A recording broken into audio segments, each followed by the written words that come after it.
Post-mortem রিপোর্টে দেখা যাচ্ছে এই নাবালিকা তাকে যখন পুকুরে ফেলে দেওয়া হয় তখন তিনি নাকি জীবিত অবস্থায় ছিলেন। ওই সময় প্রম্পট অ্যাকশন নিলে আমরা হয়তো তাকে জীবিত অবস্থায় পেতাম। এই ধরনের যে পুলিশি গাফিলতির জায়গা, উদাসীনতার জায়গা সুস্পষ্ট ছিল। এলাকার মানুষজন যখন যাদেরকে ধরে নিয়ে আসছেন তাদেরকে আবার থানা থেকে ছেড়ে দেওয়ার মতন গুরুতর অভিযোগ উঠছে। পুলিশের চরিত্র যে এখনো বদলায়নি, শুধুমাত্র ক্ষমতার পালাবদল হয়েছে। এইখানে আরজিকর ঘটনার সাথে একটা সিমিলারিটি আছে। পুলিশ প্রশাসন সদিচ্ছা কি এই ধরনের নারী সুরক্ষার ক্ষেত্রে জিরো টলারেন্স নেওয়ার ক্ষেত্রে?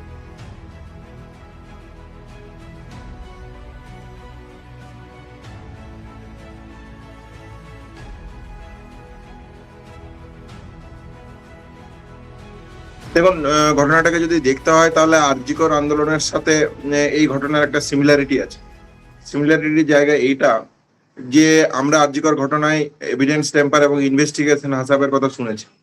আমরা আরজিকরের ঘটনায় টালা থানার ভূমিকা যে কতটা প্রশ্নচিহ্নের মুখে এটা দেখেছি। আমরা দেখেছি যে সিপি বিনীত গোয়েলের ভূমিকা কতটা প্রশ্নচিহ্নের মুখে, এবং ৩ জন আইপিএস কে বর্তমান মুখ্যমন্ত্রী, রাজ্যের বর্তমান মুখ্যমন্ত্রী শুভেন্দু অধিকারী তিনি সাসপেন্ড করেছেন তদন্তের গাফিলতির জন্য। তাহলে এটা আজকে দিনের আলোর মতন পরিষ্কার যে এই আন্দোলনকে, আরজিকরের ঘটনাকে কেন্দ্র করে কলকাতা পুলিশ বা পুলিশ প্রশাসনের, রাজ্য প্রশাসনের ভূমিকা কি ছিল। আজকে বারুইপুরের ঘটনাকে যদি সামনে থেকে আপনি দেখেন তাহলে দেখবেন যে বিকেল 4টের সময়, 4টের পর যখন পরিবার এবং গ্রামবাসী, এলাকাবাসী মানুষজন খুঁজে পাচ্ছেন না, তারা যখন খোঁজার চেষ্টা করছেন এবং পুলিশকে তারা লিখিতভাবে অভিযোগ জানাচ্ছেন, তারপরেও পুলিশের দিক থেকে সুনির্দিষ্ট কোনো পদক্ষেপ আমরা দেখতে পাচ্ছি না। আমরা দেখতে পাচ্ছি না যখন সিসিটিভি ফুটেজ তারা খুঁজে এনে সিসিটিভি ফুটেজ থেকে দুষ্কৃতীদের শনাক্ত করছেন, তারপরেও পুলিশের দিক থেকে কোনো রকম স্টেপ আমরা দেখতে পাচ্ছি না। তারপরেও যখন দেখা যাচ্ছে যে পুলিশের দিক থেকে যখন উদাসীনতার জায়গা, তখন এলাকার মানুষজন যখন যাদেরকে ধরে নিয়ে আসছেন তাদেরকে আবার থানা থেকে ছেড়ে দেওয়ার মতন গুরুতর অভিযোগ উঠছে। আমরা এই অভিযোগের সত্যতা জানতে কালকে থানার যিনি, বারুইপুর থানার যিনি আইসি, তার কাছে সাথে দেখা করি। তিনিও কিন্তু এই নিয়ে সুনির্দিষ্ট মত যে না, এই ঘটনাগুলো ফলস, মিথ্যে, একথা তিনি বলতে পারলেন না। তিনি অবশ্যই তিনি একথাও বলেননি যে হ্যাঁ এটা সত্যি বলে। তাহলে তিনি একটা হ্যাঁ বা না এই ধরনের একটা অবস্থান নিলেন। তাহলে ঘটনাটার সত্যতা এলাকাবাসীর কাছ থেকে যা জানতে পারছি, তাতে এলাকাবাসীর কাছ থেকে কিন্তু এই কথা সুস্পষ্ট। তাহলে এই ধরনের যে পুলিশি গাফিলতির জায়গা, উদাসীনতার জায়গা যে এই ঘটনাকে কেন্দ্র করে সুস্পষ্ট ছিল, এটা তো পরিষ্কার। দেখুন, ঘটনার নারকীয়তার জায়গা যদি দেখেন তাহলে দেখা যাচ্ছে যে এখনো অব্দি আমরা সংবাদ মাধ্যম থেকে যা জানতে পারছি, পোস্টমর্টম রিপোর্টে দেখা যাচ্ছে যে যখন তাকে পুকুরের, এই নাবালিকা যিনি ভিকটিম, তাকে যখন পুকুরে ফেলে দেওয়া হয় তখন তিনি নাকি জীবিত অবস্থায় ছিলেন। তাহলে এই ধরনের নারকীয় ঘটনার যদি, নৃশংসতার যদি পুলিশ প্রশাসনের দিক থেকে গাফিলতি থাকে, হয়তো দেখা গেল যে ওই সময়ে প্রম্পট অ্যাকশন নিলে আমরা হয়তো তাকে জীবিত অবস্থায় পেতাম। তাহলে জীবিত অবস্থায় একজনকে যদি আমরা পাই, সেটা কি পুলিশ প্রশাসনের দিক থেকে সুনির্দিষ্ট পদক্ষেপ যদি থাকতো, তাহলে তো একটা সুনির্দিষ্ট জায়গা আমরা দেখতে পেতাম। তাহলে এই গাফিলতিরও যে যথাযোগ্য শাস্তি হওয়া প্রয়োজন, এ কথাও আমরা রাখছি। ফলে এইখানে আরজিকর ঘটনার সাথে একটা সিমিলারিটি আছে বলে আমার মনে হয়েছে। স্বাভাবিকভাবে এই ঘটনার তীব্র প্রতিবাদ হওয়া উচিত। পশ্চিমবাংলা সহ পশ্চিমবাংলার নাগরিক সমাজ থেকে শুরু করে এলাকার মানুষজন, বারুইপুর, সূর্যপুরের এলাকার মানুষজন, তারা তাদের মতন করে প্রতিবাদ সংগঠিত করছেন। বিভিন্ন নাগরিক সংগঠন থেকে শুরু করে তারাও তাদের মতন করে প্রতিবাদ শুরু করেছে। স্বাভাবিকভাবেই এই ঘটনা একটা উল্লেখযোগ্য ঘটনা বলেই আমার মনে হয়েছে।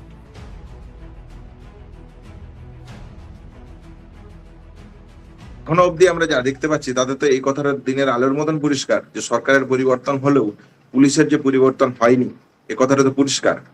তাহলে সেদিন আরজি করে যে তদন্তের গাফিলতির কথা আমরা দেখেছি, যার জন্য অভয়ার ন্যায় বিচার এক দীর্ঘসূত্রিতায় আজকে পর্যবসিত হয়েছে, এই ঘটনার ক্ষেত্রেও তো আমরা তাই দেখতে পেলাম। এলাকার মানুষজন তো তাই সেই কথাই বলছে। সংবাদ মাধ্যম থেকে শুরু করে সমস্ত জায়গা থেকে তো পুলিশের যে গাফিলতির জায়গা উঠে এসছে, এর তো যথাযোগ্য শাস্তি হওয়া উচিত। তাহলে তো স্বাভাবিকভাবেই পুলিশের চরিত্র যে এখনো বদলায়নি, শুধুমাত্র ক্ষমতার পালাবদল হয়েছে, পালাবদল শুধুমাত্র হয়েছে, এটা তো দিনের আলোর মতন পরিষ্কার।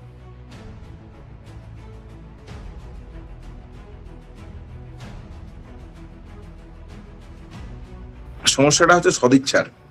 আমি দুষ্কৃতীদেরকে, আমি ক্রিমিনালদেরকে, আমি ধর্ষকদেরকে কি চোখে দেখবো? তাহলে আমরা যখন নবান্নের সভাগৃহে অতীতের যিনি মুখ্যমন্ত্রী ছিলেন তার সাথে যখন কথা হয়, তখন জুনিয়র ডাক্তারদের পক্ষ থেকে একটা কথা সুস্পষ্টভাবে বলা হয়েছিল যে আমরা একটা পজিটিভ জায়গা দেখতে চাই, প্রশাসনের দিক থেকে সদিচ্ছা দেখতে চাই, যে থ্রেড কালচারের আপনি পক্ষ নেবেন, আপনি দুষ্কৃতীদের পক্ষ নেবেন, আমি ধর্ষকদের পক্ষ নেবেন, না আপনি অভয়ার পক্ষ নেবেন। তাহলে নারী সুরক্ষাকে কেন্দ্র করে যে সদিচ্ছার জায়গা, সেই সদিচ্ছার জায়গা কি প্রশাসনের মধ্যে গড়ে তোলার প্রয়োজন আছে। তাহলে প্রশাসন যদি জিরো টলারেন্স না নেয়, প্রশাসন যদি কঠোর থেকে কঠোরতম পদক্ষেপ না নেয়, তাহলে স্বাভাবিকভাবেই এইগুলো সমাজের অভ্যন্তরে দুষ্কৃতীদের কাছে, যারা ক্রিমিনাল মাইন্ডেড মানুষজনের কাছে, ক্রিমিনালদের কাছে একটা অভয় বার্তা যায়, যে যতই হোক না কেন, ওই তো অভয়ার ঘটনা, হ্যাঁ আজ 22 মাস অতিবাহিত হচ্ছে, 23 মাসে হতে যাচ্ছে, কিন্তু কোথায় বিচার। তাহলে দুষ্কৃতীদেরকে এই ধরনের ঘটনার মধ্য দিয়েও তারা যে ছাড় পেয়ে যেতে পারে, সমাজের অভ্যন্তরে এই ধরনের একটা প্রশাসনের দিক থেকে যদি মেসেজ যায়, বার্তা যায়, তাহলে স্বাভাবিকভাবেই একটা গাফিলতির চিত্র, ভয়াবহ চিত্র সমাজের মধ্যে জন্ম নেয়। এই ঘটনার ক্ষেত্রেও আমার মনে হয় সেই ধরনেরই একটা গাফিলতির জায়গা আছে। কিন্তু আমি কখনোই কথা বলতে চাই না বা বলতে পারি না যে শুধুমাত্র প্রশাসন যদি জিরো টলারেন্স নেয় তাহলেই এই ধরনের ঘটনা আটকানো সম্ভব।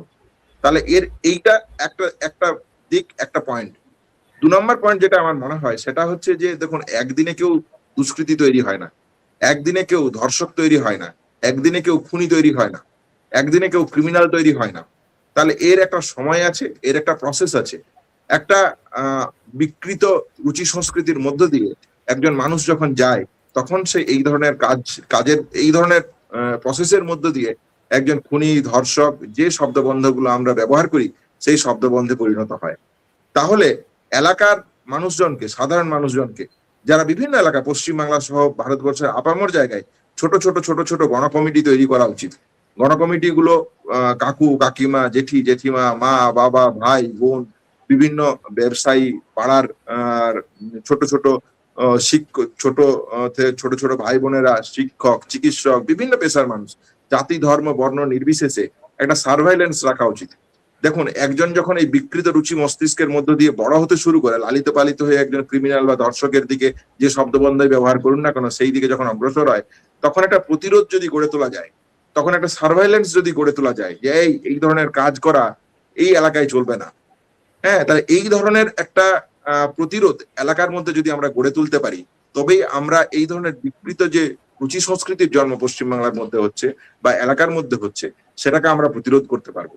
পাশাপাশি যদি এই ধরনের ঘটনা ঘটে, তাহলে প্রশাসনের দিক থেকে যদি জিরো টলারেন্স, যে কথা আগে বললাম, সেটা নেয়, তবেই এই ধরনের ঘটনার ক্ষেত্রে সুনির্দিষ্টভাবে আমরা সমাধান করতে পারবো বলে আমার মনে হয়।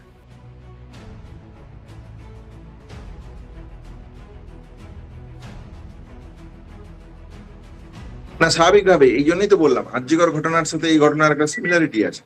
তাহলে পুলিশ প্রশাসনের জায়গা যেমন বললাম, তাহলে বিজেপি নেতার যে অভিযোগ উঠছে, এবং কিছু সংবাদপত্র, আজকের সংবাদপত্র যদি আপনারা খেয়াল করে দেখেন, তাহলে দেখবেন সেখানে তাকেও নাকি ধরার কথা বিভিন্ন সংবাদপত্রের মাধ্যমে আমরা জানতে পারছি। এবং পুলিশের দিক থেকে আইনের শাসন সুপ্রতিষ্ঠিত না হয়ে একজন নেতার শাসন সুপ্রতিষ্ঠিত করার দিকে প্রশাসন যাবেই কেন?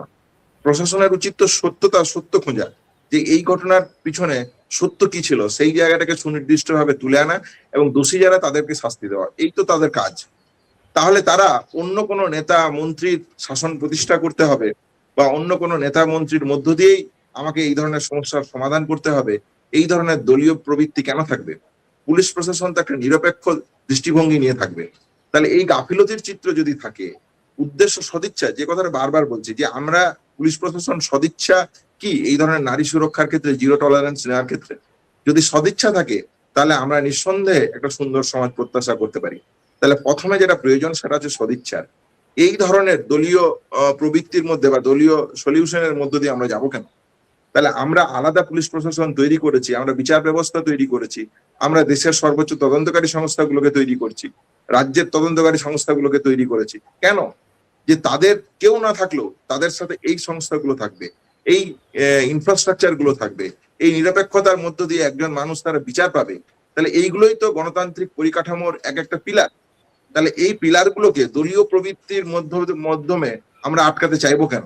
আমরা চাইবো তাদের সুনির্দিষ্ট যে প্রশাসনিক এবং আইনগতভাবে যে ব্যবস্থা নেওয়ার জায়গা, নিরপেক্ষভাবে যে তদন্তকে এগিয়ে নিয়ে দোষীদেরকে শাস্তি দেওয়ার জায়গা, সমাজকে একটা দুর্নীতি মুক্ত, ভয় মুক্ত যে পরিবেশ তৈরি করার জায়গা তৈরি করা, থ্রেড কালচার মুক্ত পরিবেশ করার, সেই জন্য ব্যবহার হওয়া উচিত বলে আমার মনে হয়। দেখা যাচ্ছে ব্যবহারটা হয়ে যাচ্ছে উল্টো জায়গাগুলোকে কেন্দ্র করে।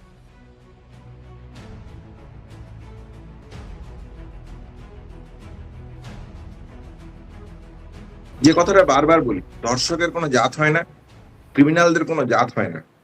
তাহলে জাত যদি না হয়, তাহলে একজন সাধারণ নাগরিক বা একজন চিকিৎসক, একজন শিক্ষক হিসেবে বা একজন সন্তানহারা বাবা মা হিসেবে আমাদের উচিত জাতি ধর্ম বর্ণ নির্বিশেষে সমগ্র পেশার মানুষকে সাথে নিয়ে এই ধরনের নারকীয় ঘটনার বিরুদ্ধে প্রতিবাদ করা উচিত। এটাই আরজিকর আন্দোলন দেখিয়েছে সুনির্দিষ্ট পথ। এই পথের মাধ্যমে আমরা আমাদের যে দাবিগুলো আছে সেই দাবিগুলোকে সুপ্রতিষ্ঠিত করতে পারি, আমরা ন্যায় বিচারও সুপ্রতিষ্ঠিত করতে পারি যদি প্রশাসনের সদিচ্ছা থাকে। তাহলে এই ক্ষেত্রে প্রশাসনের একটা সদিচ্ছার গাফিলতি আমরা অভয়ার ন্যায় বিচারের ক্ষেত্রে দেখতে পেয়েছি। তাহলে সেখানে আবার নাগরিক আন্দোলন, নাগরিক কমিটিগুলো, নাগরিক মানুষের ভূমিকা প্রাধান্য পায় এবং গ্রহণযোগ্য ভূমিকা পালন করতে পারে। তাহলে এই জন্যই এই ধরনের যে প্রবৃত্তির কথাই আসুক, হিন্দুদের কথা আসুক, মুসলমানদের কথা আসুক, শিখ খ্রিস্টান যাদের কথাই আসুক না কেন, এইগুলোকে ভুলে রেখে দুষ্কৃতিকে দুষ্কৃতির চোখে দেখে, ক্রিমিনালকে ক্রিমিনালের চোখে দেখে নাগরিকদের প্রতিবাদ করা উচিত বলে আমি মনে করি। 5 পা দিল ইনস্ক্রিপ্ট। এই 5 বছরে আমরা আমাদের সাধ্যমতো শ্রম, নিষ্ঠা এবং সাহসে ভর করে চালিয়ে গেছি আমাদের সাংবাদিকতা। এক্সিট পোলের মিথ্যাচার ফাঁস করেছি আমরা। গিগ শ্রমিক, পরিযায়ী শ্রমিকদের কথা বারবার তুলে ধরেছি আমরা। প্যালেস্টাইন, বাংলাদেশ নিয়ে কথা বলেছি আমরা। বাংলাদেশের শাটডাউনের দিনগুলিতে প্রবাসী বাঙালিদের তাদের পরিবার পরিজনের খবর দিয়েছি আমরা। নাগরিক সাংবাদিকতা চালিয়ে যেতে গেলে চাই নাগরিকদের প্রত্যক্ষ অংশগ্রহণ। তাই আমরা ডোনেশন ব্যবস্থা চালু করেছি। স্ক্রিনে দেওয়া এই কিউআর কোডে আপনারা আমাদের যে কোনো অঙ্কের মূল্য পাঠাতে পারেন। আপনাদের অনুদান আমাদের নিজেদের কাজ এগিয়ে নিয়ে যেতে সাহায্য করবে।